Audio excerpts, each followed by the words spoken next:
Hi guys, welcome back to Dev Bytes with Devpriya. आज हम अपने लीड कोड का एक हार्ड प्रॉब्लम सॉल्व करने जा रहे हैं, that is sliding window maximum. चलिए क्वेश्चन पढ़ने से स्टार्ट करते हैं। You are given an array of integer nums. There is a sliding window of size k which is moving from left of the array to the very right. You can only see the k numbers in a window each time sliding window moves right by a position. Return the max sliding window. So guys, इस question को बहुत explain करके बताया है इन्होंने and that is very good. ये nums है हमारा 1 से लेके 7 तक, उसको यहाँ पे गिवन है 1 से लेके 7 तक। और जो हमारा विंडो साइज दिया है k दैट इज 3, एक बार में हम 3 ही एलिमेंट देख सकते हैं जैसा कि इसमें दिया हुआ है। तो इन तीनों में से जो मैक्सिमम है वो आ गया हमारे पास 3। फिर हम नेक्स्ट 3 एलिमेंट देख सकते हैं, वो हम उससे भी हमारा मैक्सिमम जो आया वो है 3। उसके बाद हम नेक्स्ट और 3 एलिमेंट देख सकते हैं, उससे जो हमारा आंसर आएगा वो 5 आएगा, क्योंकि अब मैक्सिमम इन तीनों में 5 है। ठीक वैसे ही हम एंड तक जाएंगे और देखेंगे कि मैक्सिमम इन तीनों में क्या है, अगेन 5 है। इन तीनों में मैक्सिमम क्या है, ये हमारे पास आ जाएगा 6। और लास्ट इन तीनों में मैक्सिमम क्या है, ये हमारे पास आ जाएगा 7। और यही हमारा आंसर बन जाता है, right answer ready. So since ये ऑलरेडी ब्रूट फोर्स मेथड इसने दिखा दिया है, तो मैं बस इसे एनालाइज कर देती हूँ कि इसमें स्पेस और टाइम कॉम्प्लेक्सिटी कितना लगेगा। Let us start with while loop.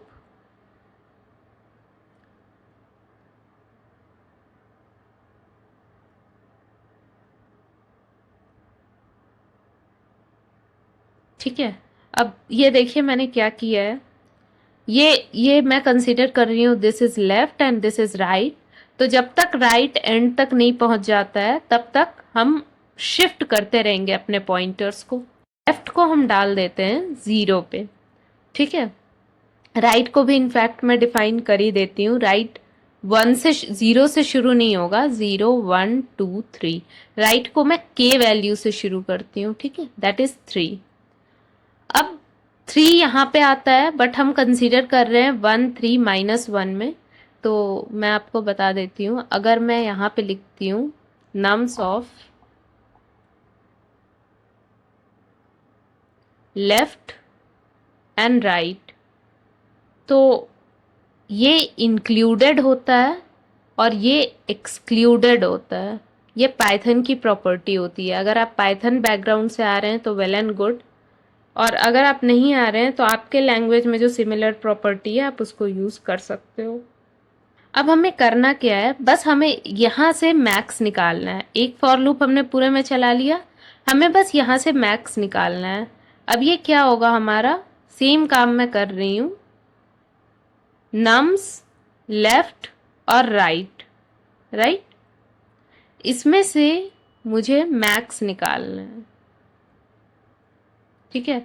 Once मैं इसमें से मैक्स निकाल लेती हूँ तो लेट अस से कि अभी मैंने इसे m में स्टोर कर दिया और मैं रिजल्ट में इसे अपेंड कर देती हूँ।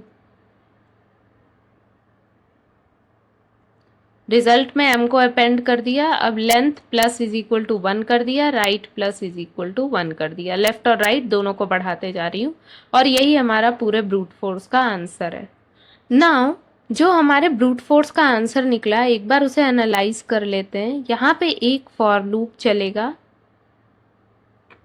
कब तक चलेगा, n-k लेंथ के लिए चलेगा। n लेंथ कितना है, ये कंप्लीट। k लेंथ कितना है, -3 तक।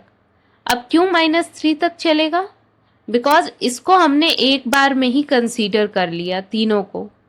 सी, ये L2R हमने एक बार में ही कंसीडर कर लिया है, और ये लेंथ क्या है L2R, ये लेंथ k है। तो ये मेरा टाइम्स चलेगा यहाँ से k से लेके 3 से लेके 7 तक, 3 4 5 6 7 8, 3 से लेके 8 तक, यहाँ से यहाँ तक ही ये ट्रैवल कर रहा है, राइट। तो ये मेरा फॉर लूप हो गया n माइनस के लिए। और जो सेकेंड फॉर लूप चलेगा, यहाँ पे दिख नहीं रहा है बट वो एग्जिस्ट करता है, मैं बताती हूँ कैसे। ये हमने मैक्स फंक्शन इन बिल्ट को यूज किया है। अगर हम इन बिल्ट यूज नहीं करते तो हमें पता चलता कि 1, 3 और -1 में से मैक्स अगर हम निकालेंगे तो मुझे एक फॉर लूप यूज करना पड़ेगा के लेंथ का, जो कि मैक्स निकालेगा। वो सबसे पहले बोलेगा मैक्स इज 1, फिर हम नेक्स्ट पे जाएंगे, फिर हम कहेंगे नहीं मैक्स 3 आ गया, अब इसको 3 करो, फिर हम -1 पे जाएंगे, हम बोलेंगे नहीं ये ऑलरेडी छोटा है तो मैक्स को ऑलरेडी यहाँ पे 3 ही रहने दो। तो इसको चलाने के लिए के लगेगा, फॉर लूप ऑफ के लगेगा, क्योंकि यह लेंथ के का है। अब अगर हम इन दोनों को देखें, टाइम कॉम्प्लेक्सिटी एनालाइज करें यहाँ पे, तो यहाँ पे जो मेरा टाइम कॉम्प्लेक्सिटी निकल के आएगा वो n माइनस के टाइम्स के निकल के आएगा। ठीक है, आप इसको ऐसे भी कह सकते हो, इसको आप n कंसीडर कर सकते हो। सो एमोर्टाइज एनालिसिस में हम ये कंसीडर करते हैं, तो इसको आप n इंटू के भी कह सकते हो इन सिंपल फॉर्म में। अदरवाइज ये हमारा एक्चुअल आंसर है जो आ रहा है। ठीक है, अब हम स्पेस कॉम्प्लेक्सिटी देख लेते हैं कितना लग रहा है। तो स्पेस कॉम्प्लेक्सिटी अगर हम रिजल्ट का देखें तो रिजल्ट का स्पेस कॉम्प्लेक्सिटी है हमारा, टोटल लेंथ n है माइनस के, तो स्पेस कॉम्प्लेक्सिटी जो हमारा होगा वो n माइनस के आएगा। नाउ लेट अस सी कि हम इसे कैसे इम्प्रूव कर सकते हैं। एक बहुत इम्पॉर्टेंट मेथड है इम्प्रूव करने का, वो है हीपीफाई, जो हम मैक्स की जगह यूज कर सकते हैं। अगर आप यहाँ पे हीप फंक्शन को यूज करोगे तो ये सिंपली क्या करता है, half of the either half of the left tree चलेगा या half of the right tree चलेगा। तो ये क्या करेगा, ये सिंपली यहाँ पे जाएगा और हमारी वैल्यूज को चेंज कर देगा, और ये हमारा हो गया maximum. So instead of using के आइटरेशन, इसने लॉग के टाइम में सेम काम को कर दिया। ठीक है, तो यहाँ पे जहाँ पे हम के से मल्टीप्लाई कर रहे थे, अब उस के जगह हम लॉग के लिखेंगे, and this is a significantly major change, क्योंकि हम लॉग से के से लॉग के पे ले आए, दिस मैटर्स। सो अब जो हमारा नया रिजल्ट आ रहा है हीपीफाई फंक्शन लगा के इंस्टेड ऑफ मैक्स, वो कुछ ऐसा आएगा। एक फॉर लूप हमारा चलेगा n माइनस के लिए, राइट, जो अपर फॉर लूप है जो यहाँ पे चला के दिखाया है इन्होंने क्वेश्चन में। और जो दूसरा फॉर लूप होगा इनर फॉर लूप, वो चलेगा हमारा ऑर्डर ऑफ लॉग के टाइम के लिए हीपीफाई फंक्शन लगा के। तो ये जो टोटल टाइम कॉम्प्लेक्सिटी अब आएगी हमारी, वो आएगी ऑर्डर ऑफ लॉग के इंटू n माइनस के। ठीक है, ये हमारा नया आंसर है। अब नाउ यहाँ पे हम मैक्स फंक्शन लगाएं, हीपीफाई फंक्शन लगाएं, हर जगह ये के सिग्निफिकेंटली आ रहा है। चाहे तो पहले हमारा के था, फिर हमारा रिड्यूस हो गया लॉग के में। क्या हम इसे कंप्लीटली रिमूव कर सकते हैं? एक चीज और, ये एमोर्टाइज एनालिसिस में n माइनस के को आप डायरेक्टली n भी लिख सकते हो। सो दिस इज ऑर्डर ऑफ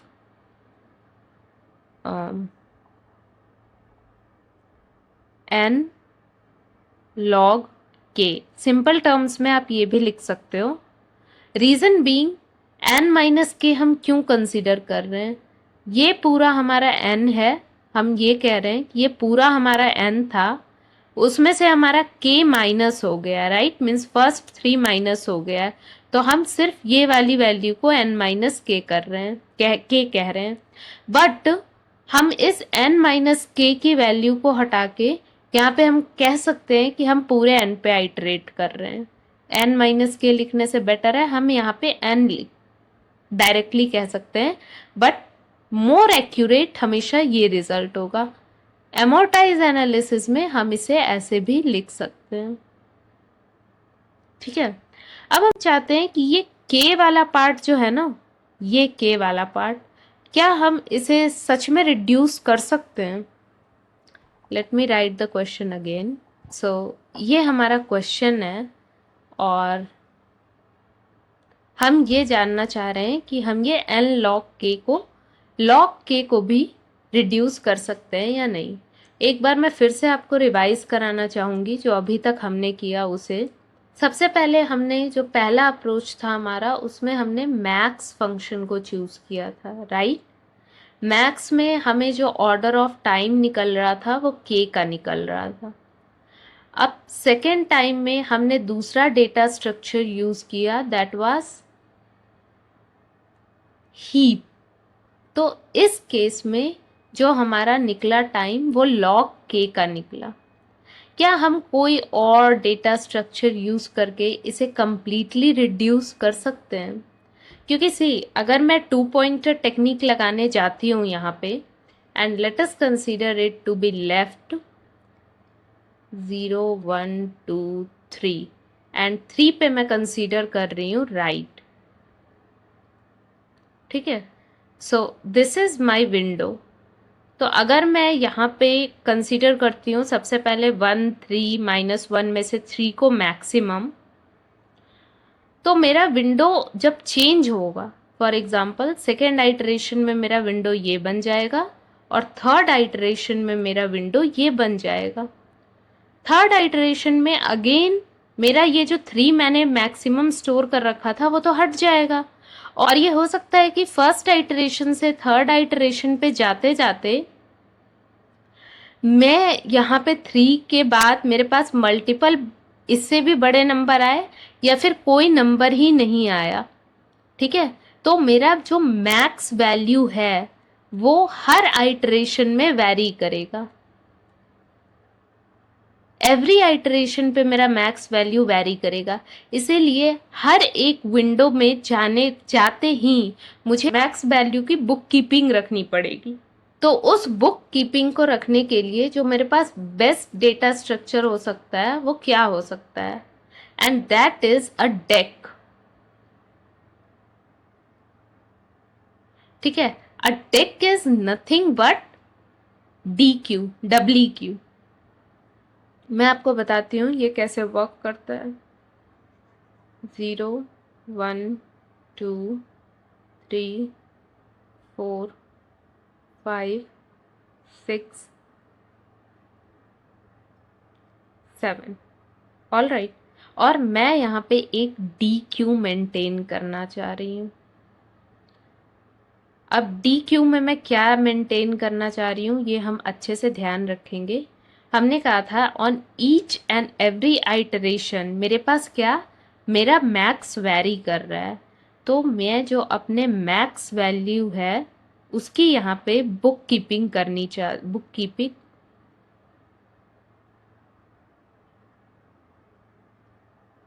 मैं यहाँ पे अपने मैक्स वैल्यू की बुक कीपिंग करूँगी। लेट अस सी कैसे। ये हमारा एक लेफ्ट पॉइंटर है और सिमिलरली हमारा एक और राइट पॉइंटर होगा। बिल्कुल हम स्टार्टिंग से स्टार्ट कर रहे हैं अपने पूरे पॉइंटर्स को, और हम यहाँ पे सबसे पहले राइट पॉइंटर को आइटरेट कराएंगे। कब तक, जब तक 3 की वैल्यू रीच ना हो जाए, क्योंकि ये हमारा विंडो साइज है। टिल हम विंडो साइज को रीच करें हमें इस पॉइंट तक भी एक मैक्सिमम चाहिए, इसलिए हम R को आइटरेट कराएंगे इस पॉइंट तक। उसके बाद L और R दोनों को आइटरेट कराना शुरू कर देंगे। ठीक है, सबसे पहले हमारा जो आया है 1, तो अभी तक हमारा जो मैक्सिमम वैल्यू है वो 1 रहेगा। तो सबसे पहले हम क्यू में ऐड कर दिए। क्यू में ऐड करने से पहले हमें ये भी देखना पड़ेगा कि क्यू में कोई इससे छोटा नंबर तो नहीं प्रेजेंट है। तो क्यू में अभी कुछ प्रेजेंट ही नहीं है, इसलिए मैं डायरेक्टली 1 ऐड कर दी। अगर इससे छोटा नंबर प्रेजेंट होता तो पहले मैं उसे रिमूव करती। रीज़न बीइंग अब मेरे पास उससे बड़ा नंबर अवेलेबल है। ठीक है, क्योंकि हमें बुक कीपिंग किसकी करनी है, मैक्स वैल्यू की करनी है। तो हम ऐसा कह सकते हैं कि अभी जो हमारी मैक्स वैल्यू है वो 1 है on first iteration. Once window हम रीच कर लेंगे तभी हम लेफ्ट राइट को आइटरेट करेंगे। टिल देन मुझे सिर्फ लेफ्ट को आइटरेट करना है, और सिर्फ लेफ्ट को आइटरेट करने पे मेरे को कोई आउटपुट भी नहीं मिलने वाला है, क्योंकि पहला जो आउटपुट है मुझे यहाँ से निकालना है। जब तक मैं के वाले पॉइंट तक ना पहुँच जाऊँ मैं किसी को भी मैक्सिमम नहीं कह सकती हूँ। जब हम सबसे पहली बार के वैल्यू को रीच करेंगे तो वहाँ से हम अपना आउटपुट भी स्टोर करना शुरू कर देंगे। तो ये मेरा डेक है जिसमें अभी 1 ऐड हुआ है। अब मैं आगे जा रही हूँ, मैं कह रही हूँ मेरा राइट जो है वो नेक्स्ट वैल्यू पे आ गया है। राइट नेक्स्ट वैल्यू पे आते ही हम जाके देखेंगे कि ओके नाउ आई हैव 3। अब जैसे ही मैं 3 वैल्यू यहाँ पे डालूंगी अपने डेक में कि मेरे को इससे बड़ा वैल्यू मिल गया है, जब मेरे को इससे बड़ा वैल्यू मिल गया है दैट मीन्स 3 मिल गया है, तो ये 1 अब मेरे लिए किसी सिग्निफिकेंस का नहीं बचा है। रीज़न बीइंग अब 1 को आप कंसीडर करें या कंसीडर नहीं करें कोई फ़र्क नहीं पड़ता है, हम सिर्फ मैक्स वैल्यू की बुक कीपिंग कर रहे हैं। तो अब हमारे पास नया मैक्स आ गया है तो मैं यहाँ पे 3 लिखूंगी। नाउ जैसे ही मैं यहाँ पे 3 लिखी, अब मैं कह रही हूँ दिस इज़ नॉट सिग्निफिकेंट। अब जो मेरा नया मैक्स है वो यहाँ पॉइंट करेगा, first value of the Q. ठीक है, नाउ मैं R को फिर से आगे लेके जा रही हूँ और अब मैं देख रही हूँ -1 को मैं ऐड कर दूंगी, क्योंकि -1 से छोटा वैल्यू और कोई यहाँ पे प्रेजेंट नहीं है। या फिर इसे ऐसा कह सकते हैं कि -1 कोई मैक्स वैल्यू नहीं है जिसके लिए मैं इसका मैक्स मेंटेन करूं। इसे मैं नॉर्मली डेक में -1 को ऐड करके फॉरवर्ड बढ़ सकती हूँ। फिर मैं आती हूँ -3 पे, बट एक चीज यहाँ पे याद रखिएगा, बिफोर कि R अब यहाँ पे आए, दैट मीन्स अभी यहाँ पे R यहाँ तक आ चुका है, दैट मीन्स मेरे पास 3 वैल्यू रीच हो चुका है। तो यहाँ से मैं अपना रिजल्ट भी स्टोर करना शुरू कर दूंगी। So let me just store the result also. तो यहाँ पे अभी तक का जो मैक्सिमम मेरा आया है वो आया है 3। Getting it? यहाँ पे सी जो मैक्स वैल्यू है वो अभी 3 को पॉइंट कर रहा है। तो मेरा जो पहला मैक्स वैल्यू आया वो 3 आया। अब मैं अपने राइट को भी बढ़ाऊंगी। So this right is here and this left is here. Since मैं अपने दोनों लेफ्ट और राइट को बढ़ाई हूँ, लेफ्ट को बढ़ाते समय मेरे को ये भी ध्यान रखना है कि मेरे को लेफ्ट वैल्यू जो है वो डेक से पॉप करना पड़ेगा। सिंस मैं लेफ्ट वैल्यू 1 को डेक से पॉप करने गई तो मुझे पता चला 1 ऑलरेडी पॉप्ड है। ठीक है, तो मैं आगे बढ़ जाती हूँ। अब मैं देख रही हूँ 3, -1 एंड 3। अब हमारा विंडो यहाँ पे आ गया है, राइट, इन तीनों पे। जैसे ही मैं -3 पे रीच करी, मैं सबसे पहले जाऊंगी और मैं देखूंगी क्या -3 बड़ा नंबर है -1 से। -3 बड़ा नहीं है तो मैं इसे अभी कंसीडर करूंगी। ठीक है, नाउ -3 बड़ा नंबर नहीं है, हमारे पास लेफ्ट ऑलरेडी है। अब हम 3 पे पहुंच गए हैं तो मेरा जो मैक्स नंबर आया है वो मैक्स नंबर आया है 3। सेकेंड आइटरेशन में भी तो मैंने 3 ऐड कर दिया। सी मैक्स अभी भी 3 को पॉइंट कर रहा है तो मैंने यहाँ पे 3 ऐड कर दिया। अब मैं सबसे पहले अपने राइट पॉइंटर को आगे लेके जाऊंगी और देखूंगी कि यहाँ पे हम क्या कर रहे हैं। सिंस अब मैं राइट पॉइंटर को आगे लेके जा रही हूँ तो मेरे को मिल रहा है 5। सबसे पहले मैं देखूंगी कि क्या 5 एक ऐसा नंबर है जो -3 से बड़ा है। यस, तो मैं -3 को पॉप आउट कर दूंगी। फिर मैं देखूंगी क्या 5 -1 से बड़ा है। यस, तो मैं -1 को भी पॉप आउट कर दूंगी। फिर मैं देखूंगी क्या 5 3 से भी बड़ा है, यस, तो मैं 3 को भी पॉप आउट कर दूंगी और यहाँ पे मेरा न्यू मैक्सिमम जो आएगा वो 5 आ जाएगा। नाउ सिंस यहाँ पे नया मैक्सिमम आ गया है तो मैं क्या करूँगी, मैं यहाँ पे मैक्सिमम को अब नए मैक्सिमम पे पॉइंट कर दूंगी। अब मैं अपने लेफ्ट को आगे बढ़ाने जा रही हूँ। ये लेफ्ट पॉइंटर आगे बढ़ गया मेरा और मेरा जो नया विंडो बना उस हिसाब से सिंस मैं लेफ्ट पॉइंटर को यहाँ पे लेके आई हूँ, मैं इस 3 को पॉप आउट करना चाहूँगी यहाँ से। ना जब मैं यहाँ से पॉप आउट करने गई तो मेरे को पता चला ये ऑलरेडी पॉप्ड आउट है, इसीलिए मैं आगे बढ़ जाऊँगी, मैं कुछ नहीं करूँगी। इन दिस केस जो हमारा मैक्स है वो 5 को पॉइंट कर रहा है, तो मैं यहाँ पे जो नेक्स्ट मैक्स आया थर्ड आइटरेशन में वो 5 आएगा। ठीक है, अब मैं इससे आगे जा रही हूँ तो मैं अपने राइट पॉइंटर को +1 कर लेती हूँ और मैं देखती हूँ राइट पॉइंटर के ऐड होने से क्या होता है। राइट पॉइंटर के ऐड होने से 3 को ऐड होना है। मैं देखती हूँ क्या 3 सबसे बड़ा नंबर है, नहीं, 5 उससे ऑलरेडी बड़ा है, तो मैं क्या करूँगी, मैं इसको ऐड कर दूंगी 3 को यहाँ पे। अब मैं लेफ्ट पॉइंटर को जा रही हूँ आगे बढ़ाने। Now I am going to put my left pointer hair.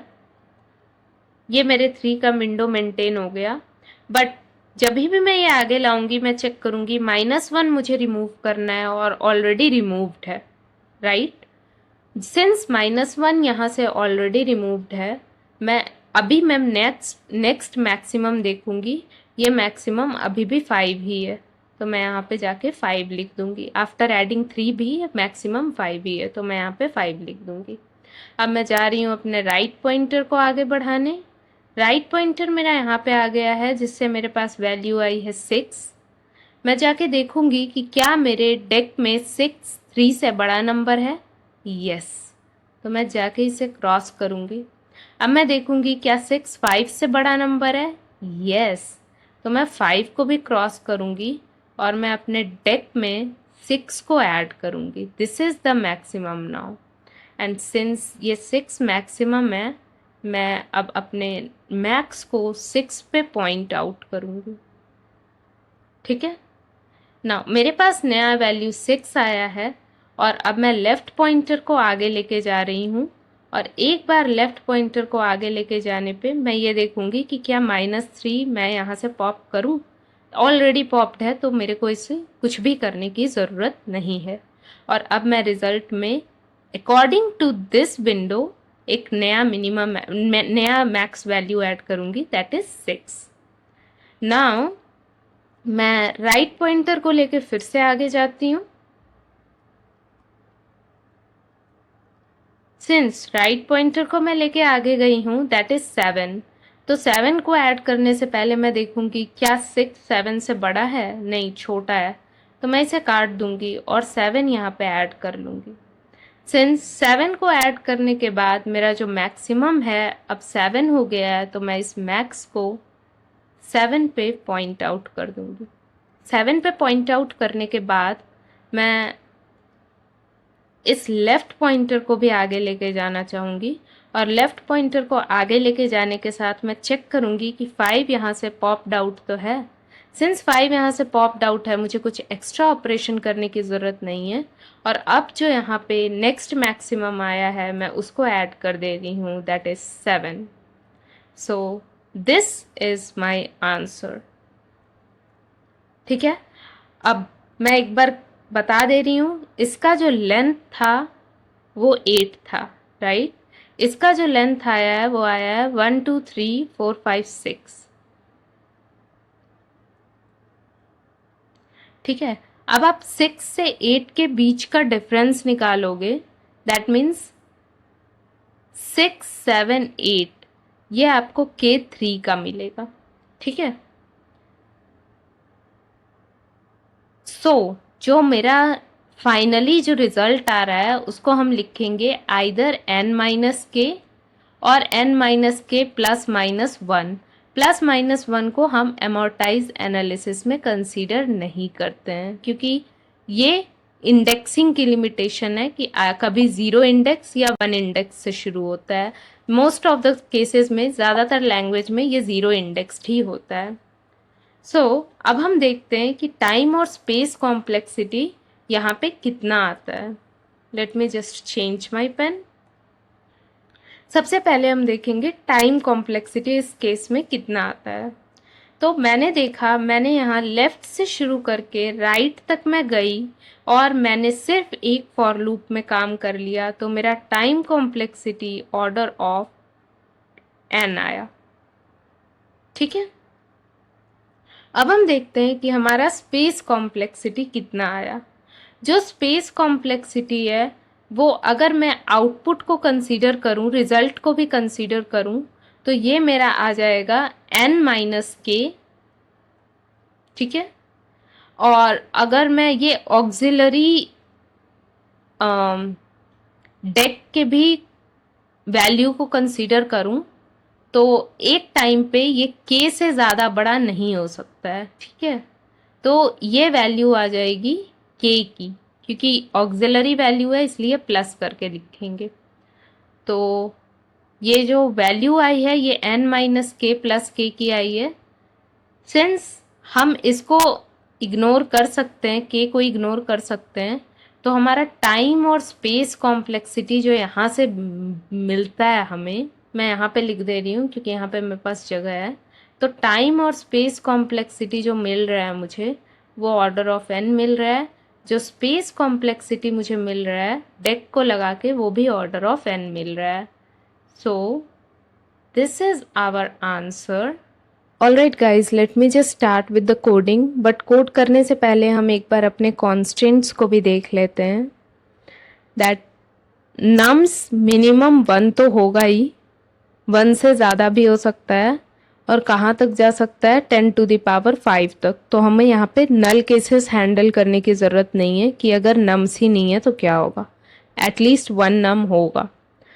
Now nums आई कितना हो सकता है उसकी भी वैल्यू यहाँ पे गिवन है, और k भी कभी 0 नहीं हो सकता है, k का भी एटलीस्ट लेंथ 1 होगा। और मैक्सिमम लेंथ k का कितना जा सकता है, नम्स डॉट लेंथ तक जा सकता है। दैट मीन्स k का मैक्सिमम लेंथ इतना हो सकता है, राइट। तो हमें यहाँ पे कोई भी एज केस हैंडल करने की ज़रूरत नहीं है, कंस्ट्रेंट में ऑलरेडी सब कुछ हैंडल्ड है। कोडिंग के टाइम हम देखेंगे सबसे पहले कि ये किस टाइप का आउटपुट रिजल्ट करता है। तो सबसे पहले हम अपने रिजल्ट को इनिशियलाइज कर लेंगे लिस्ट से, क्योंकि ये इसी टाइप का रिजल्ट मांग रहा है, और रिटर्न कर लेंगे अपने रिजल्ट को। नाउ अब हम रिजल्ट की वैल्यू अपडेट करेंगे थ्रू आउट द कोड। हमने एक क्यू को लिया है which is a deck.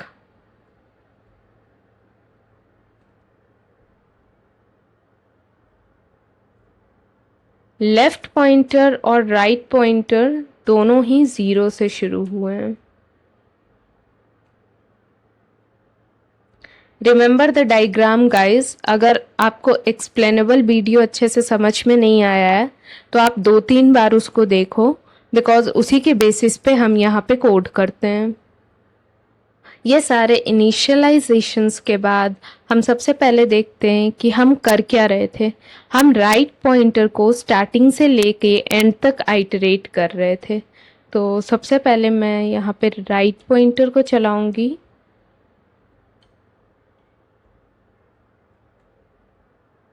All right.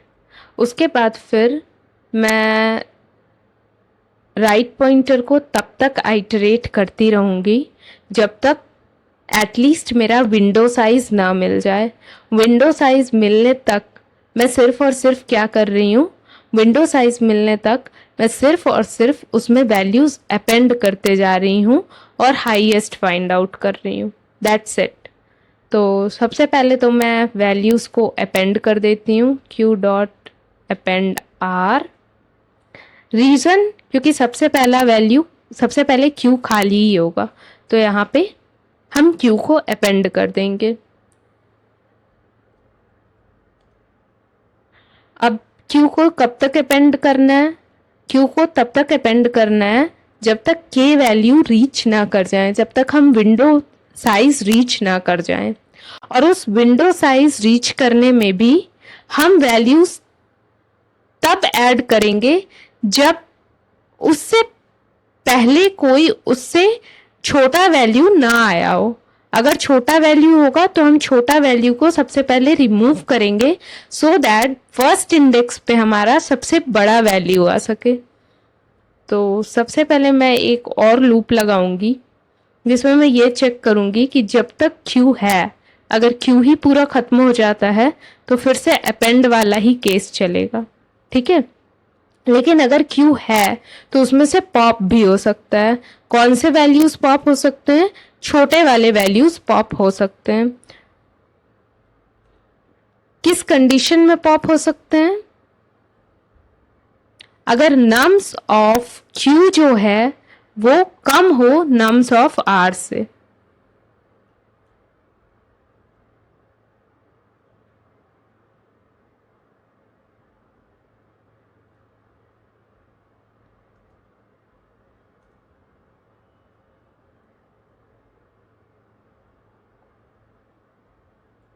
In that case हम क्यू में से पॉप करेंगे, अदरवाइज हम क्यू में अपेंड करते चले जाएंगे, ठीक है। नाउ अगर हम क्यू में अपेंड करते जा रहे हैं तो एक टाइम ऐसा आएगा जब हमारा विंडोज रीच हो जाएगा। विंडोज रीच होने के बाद मैं सबसे पहले आउटपुट को स्टोर करूंगी। सो अगर मैं ये बोलूं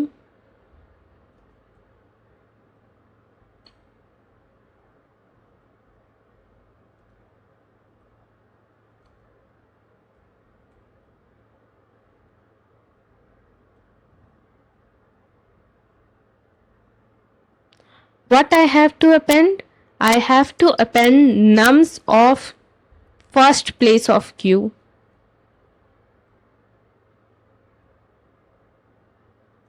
ठीक है, ये मुझे अपेंड करना पड़ेगा और वंस मैं इसे अपेंड कर देती हूँ तो मुझे लेंथ को भी आगे लेके जाना पड़ेगा। एंड वन मोर थिंग, अगर हम इन केस किसी भी तरीके से हमारा लेफ्ट एक असेंडिंग ऑर्डर हो या कंप्लीटली डिसेंडिंग ऑर्डर हो तो उस केस में मेरा जो लेफ्ट होगा उसमें वैल्यूज हमेशा ही स्टोर होते चले जाएंगे आगे। तो उस केस में मेरे को एक और कंडीशन चेक करना पड़ेगा that if L is greater than Q0, उस केस में मुझे Q से लेफ्ट पॉप कराना पड़ेगा।